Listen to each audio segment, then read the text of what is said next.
Hello दोस्तों, तो I hope आप सब अच्छे होंगे। इसके पहले हमने 10 क्वेश्चनों की सीरीज को अपलोड कर दिया है। ये भाग दूसरा है जिसमें हम 10 क्वेश्चन देखेंगे। ये अर्थव्यवस्था के सभी भी जहां भी परीक्षाओं में पूछे गए बार बार रिपीट होने वाले प्रश्नों को ही हमने शामिल किया है। तो प्लीज़ चैनल को लाइक एंड सब्सक्राइब कर लीजिएगा, जिससे वीडियो बनाने का मोटिवेशन बनता है। तो पहला ही प्रश्न नंबर 11वां था।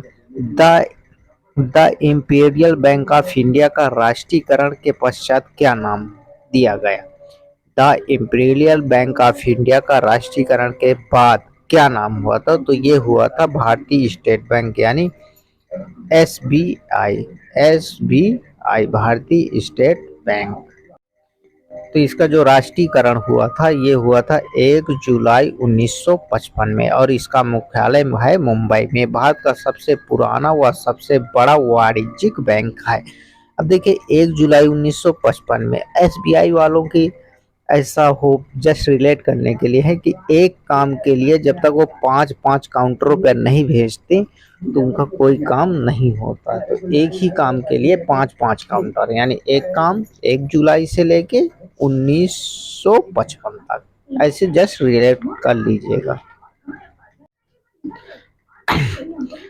प्रश्न नंबर 12वां था। भारत में श्वेत क्रांति के जनक के रूप में कौन जाना जाता है? तो इसका सही जवाब होगा ऑप्शन नंबर बी में जो दिया है, डॉक्टर वर्गीज कुरियन। अब देखिए, श्वेत में हुआ छुपा है और वर्गीज कुरियन में भी हुआ है, ऐसे रिलेट कर लीजिएगा जिससे प्रश्न परीक्षाओं में सॉल्व करने में आसानी होती है। तो श्वेत क्रांति के जनक डॉक्टर वर्गीज कुरियन।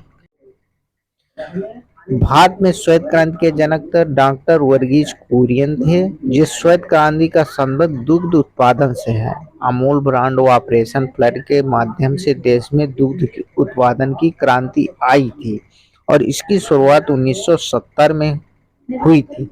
बलवंत राय मेहता का पंचायती राज व्यवस्था से है, यानी पंचायती राज व्यवस्था का संबंध किसका है? बलवंत राय मेहता से। अब देखिए, बलवंत राय जो बलवान है वही जो बलवंत राय, यानी बलवान है उसी राय से हमारे क्या है, पंचायत की व्यवस्था करते हैं। जस्ट रिलेट कर लीजिए। स्वामी नाथन हरित क्रांति के जनक। अब स्वामी यानी हरित, यानी हरि। हरि बोले तो भगवान, भगवान से रिलेट कर लीजिए, यानी उसको हम स्वामी भारत के लोग मानते हैं। तो स्वामीनाथन हरित क्रांति जस्ट रिलेट के लिए, जिससे परीक्षाओं के प्रश्न को सॉल्व किया जा सके। तो प्लीज चैनल को लाइक एंड सब्सक्राइब कर लीजिएगा, इससे आपको फायदा ही होने वाला है हमारे वीडियो से। प्रश्न नंबर 13वां है। यदि आरबीआई नगद कोषारक्षण को बढ़ा देती है तो साख सृजन पर क्या असर पड़ता है? यदि आरबीआई नकद कोष संरक्षण को बढ़ा देती है तो साख सृजन क्या बढ़ जाती, घट जाती? ऑप्शन नंबर सी इसका सही जवाब होगा। यदि आरबीआई नकद आरक्षित अनुपात यानी सीआरआर बढ़ा देता है तो बैंकों के पास उधार देने के लिए पैसा कम बचता है, जिससे बाजार में नकदी की उपलब्धता कम हो जाती है और महंगाई यानी साख सृजन कम हो जाता है। तो ऑप्शन नंबर सी इसका सही जवाब होगा। मिश्रित अर्थव्यवस्था से क्या तात्पर्य है? तो मिश्रित अर्थव्यवस्था में सार्वजनिक और निजी क्षेत्र दोनों का सह-अस्तित्व होता है, और भारत में ही मिश्रित अर्थव्यवस्था है, यानी जो इंडिया की अर्थव्यवस्था है वो कैसी है? मिश्रित अर्थव्यवस्था है। निम्नलिखित में कौन सा भारतीय अर्थव्यवस्था का प्रमुख लक्षण है? तो वही है मिश्रित अर्थव्यवस्था। ऑप्शन नंबर सी पूंजीवादी अर्थव्यवस्था, जिसमें सरकार का पूरी तरह से नियंत्रण रहता है, जिससे इसके अंदर आता है जैसे अमेरिका है।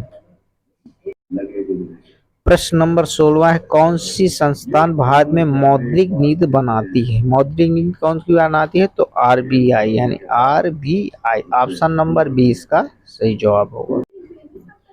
बैंक दर का क्या तात्पर्य है? देखिए, यूपी टेबल से सभी प्रश्न परीक्षाओं में पूछे गए हैं और रिपीट होने की संभावना उन्हीं प्रश्नों को हम इसमें मेंशन किए हैं। तो ऑप्शन नंबर डी इसका सही जवाब होगा। बैंक दर का तात्पर्य है केंद्रीय बैंक द्वारा वाणिज्यिक बैंक को दी जाने वाली ब्याज दर। केंद्रीय बैंक द्वारा वाणिज्यिक बैंकों को दी जाने वाली ब्याज दर। प्रश्न नंबर है 18वां, 100 रुपए के नोट 100 रुपए का नोट में किसके द्वारा हस्ताक्षरित होती है? तो जो भी नोट 1 रुपए से अधिक होते हैं, चाहे 20 का हो, 10 का हो, 50 का, जो भी 1 रुपए से अधिक होते हैं उसमें आरबीआई के गवर्नर के हस्ताक्षर होते हैं और 1 रुपए पे वित्त मंत्रालय द्वारा जारी होता है और इसमें वित्त मंत्रालय के सचिव के हस्ताक्षर होते हैं। तो ऑप्शन नंबर ए इसका सही जवाब होगा। हरित क्रांति से भारत के कौन से राज्य सर्वाधिक लाभान्वित हुए थे? तो पंजाब है, हरियाणा है और पश्चिमी उत्तर प्रदेश। भारत में निम्नलिखित में किस बैंक ने सर्वप्रथम इंटरनेट बैंकिंग सेवा दी थी? ये परीक्षा में प्रश्न पूछा जा सकता है, किसी भी परीक्षा में। तो सर्वप्रथम इंटरनेट बैंकिंग आईसीआईसीआई बैंक ने दी थी। ऑप्शन नंबर सी इसका सही जवाब। भारत में आईसीआईसीआई पेश 1998 में की थी। इंटरनेट बैंकिंग की शुरुआत 1998। इसका पूरा नाम था industrial credit and investment corporation of India और इसकी स्थापना 1994 हुई थी। जस्ट 4 साल बाद इन्होंने इंटरनेट बैंकिंग की सेवा दे दी थी। ये भारत का तीसरा सबसे बड़ा बैंक था और निजी क्षेत्र में दूसरा सबसे बड़ा बैंक है। प्रश्न नंबर 21वां है, इसका जवाब आप कमेंट बॉक्स में उत्तर दीजिए। प्लीज चैनल को लाइक एंड सब्सक्राइब कर लीजिए, इससे हमारे वीडियो से आपको प्रॉफिट ही होने वाला है। कहीं ना कहीं ये परीक्षाओं में प्रश्न टकराने वाले हैं और 100% टकराने वाले हैं, क्योंकि इनके पीछे बहुत कड़ी मेहनत लगती है, तब जाकर ऐसे प्रश्न को लिखा जाता है और सर्च किया करके हम लाते हैं। तो प्लीज़ चैनल को लाइक एंड सब्सक्राइब कर लीजिएगा, जिससे मोटिवेशन मिलता है। और ये हमारा दूसरा पार्ट है, इसके बाद हम तीसरा पार्ट लगाएंगे। बताइए 10 सिर्फ 5 और 5 यानी 10 मिनट में आप 20 क्वेश्चनों को तैयार कर चुके हैं। साथ ही हम आपको ट्रिक दे रहे हैं और थोड़ा और भी ट्रिक लाने की कोशिश करेंगे। तो इसके बाद हमारा तीसरा पार्ट आएगा, तो प्लीज़ चैनल को लाइक एंड सब्सक्राइब कर लीजिएगा।